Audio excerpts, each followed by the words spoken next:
Professor, tinha dezenas de cartazes lá fora, Foro de São Paulo, hein? Não, e tinham centenas de Olavo tem razão.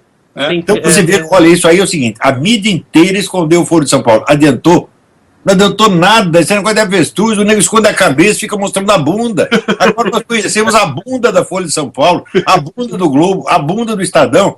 Nós tivemos o Estadão, enquanto estava na mão dos Mesquita, não era essa merda que é hoje. Né? Quando os Mesquita venderam lá a parte, perderam o controle acionário da coisa, eu falei, isso é uma tragédia que aconteceu na imprensa brasileira. E de fato foi. Agora o Estadão já é um órgão do Foro de São Paulo, como os outros também.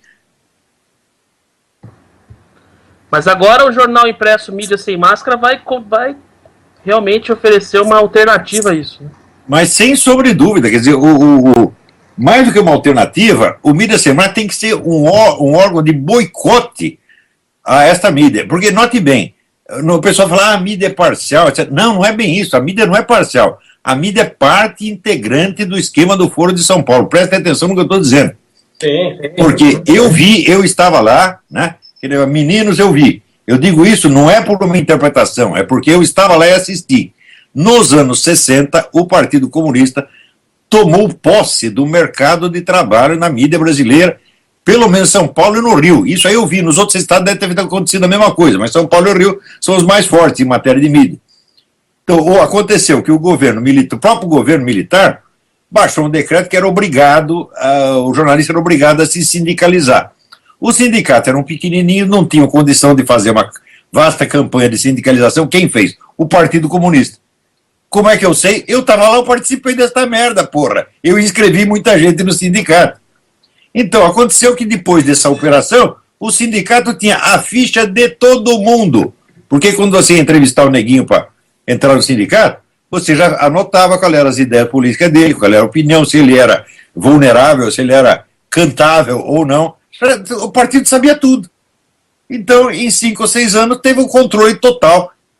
Isso quer dizer, você vê, na época, você não tinha um único sujeito de direita dirigindo nenhum jornal ou estação de TV no país. Nenhum. E o que, veja, até 1964, a imprensa era dividida. Eu lembro, no Rio de Janeiro, tinha aquela disputa entre a tribuna da imprensa, que era do Carlos Lacerda, e a Última Hora, que era do Samuel Weiner, favorável a Getúlio. E os dois jornais vinham brigando. A partir de 64 e desta coisa, aí os jornais foram ficando cada vez mais iguais, e a partir dos anos 70, 80 foram entrando com politicamente correto.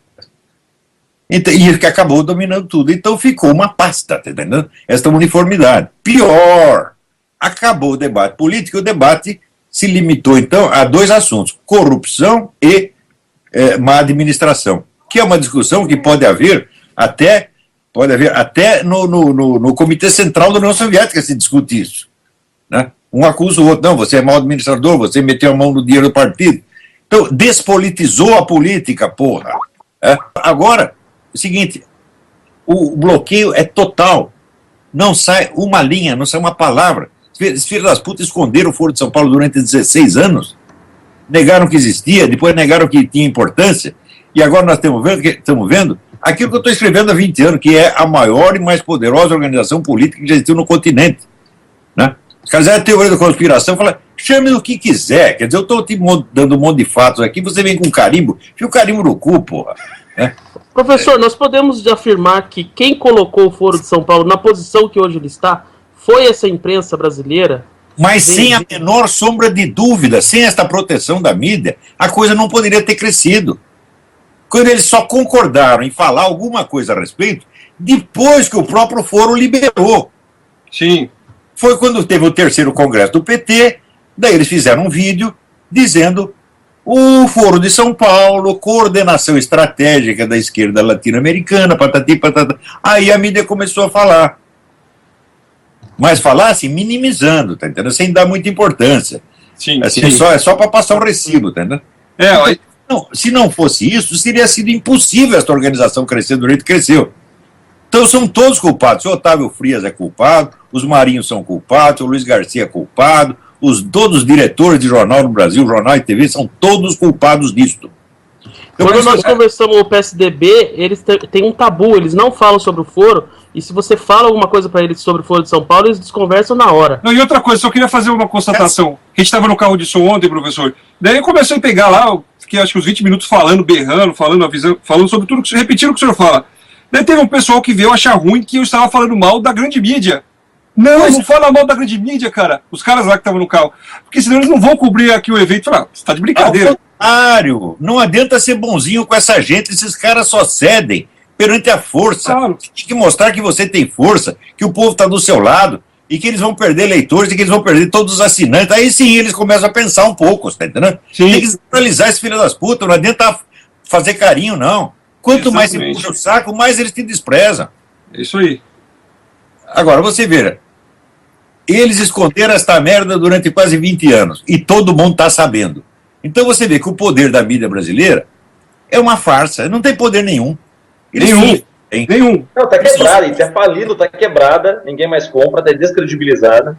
Totalmente, já perdeu a credibilidade completamente, ressalvando uma meia dúzia de jornalistas. Aqui eu digo, tem muito jornalista que honra a profissão. Não quer dizer que a gente concorda com tudo que eles fazem, mas assim, eu acho que o Reinaldo Azevedo honra, eu acho que o Ricardo Sete honra, eu acho que o Moisés Rabinovich, que foi diretor do Diário do Comércio, honra, mas é assim, são os 10. Tem os 10 caras que ainda sabem o que é jornalismo, o resto não sabe, o resto é propagandista ou desinformante. Tem essas duas áreas. Propaganda é você falar positivamente da coisa, e desinformante é esconder o que não interessa. Então, a mídia inteira está envolvida nisso. Então, a mídia, ela não é um observador parcial, não é isso, um juiz parcial. Não, ela não é juiz, ela é parte interessada. Ela está no... Vamos dizer, isso é importantíssimo. A mídia foi o primeiro território que a ocupação de espaço gramsciana ocupou. Foi o primeiro. E foi aí que começou toda a virada. Agora, essa virada toda, até o fim da ditadura, foi tudo planejado para que, quando caísse a ditadura, em vez de vir uma democracia de verdade, viesse a hegemonia desses filhos das putas. Foi tudo planejado para isso. Para criar esse mito do PT, aí, do Partido da Ética, e com aquela virulência, tudo que eles denunciavam a tudo e a todos sistematicamente, eles contavam com um sistema de desinformantes. Olavo, pode falar disso, professor? Olha, é o seguinte... Na CUT, na década de 80, quantos caras contratados, jornalistas, esses caras já tiveram na folha de pagamento deles? Olha, isso, a CUT confessou em, acho que 5 de maio de 1993. Uhum. Não, isso. Foi 93 ou 95, não lembro, peraí, agora, mas foi naquela época. O presidente da CUT deu entrevista dizendo que tinha 800 jornalistas na folha de pagamento, só a CUT, não está falando do PT, do MST, o resto. Não, 800. Já é maior que toda a imprensa brasileira hoje. Pois é, rapaz. As Farc tinha também. A redação do Globo não tem 800 pessoas. Pois Então, praticamente a vida inteira que eles compraram. Eles tinham um estado paralelo. Eu acho que se um dia houver verdadeiros representantes do povo, tem de haver uma CPI da imprensa vendida. Perfeitamente.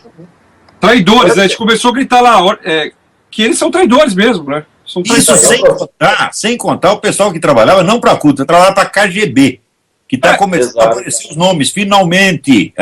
O senhor Anselmo Góes confessou que trabalhava, né? Recentemente, né? Ah, confessou? Confessou, eu vou mandar pro senhor aí.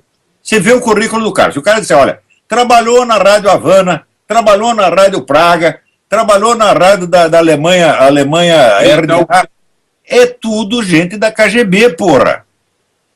Não, ele disse que a KGB tirou ele do Brasil e botou ele de novo no Brasil. Ele foi para Moscou para estudar lá, para ser agente deles. O Brasil, assim, o Brasil é o ímã complacente. Não é nem o ímã complacente, é o cu complacente.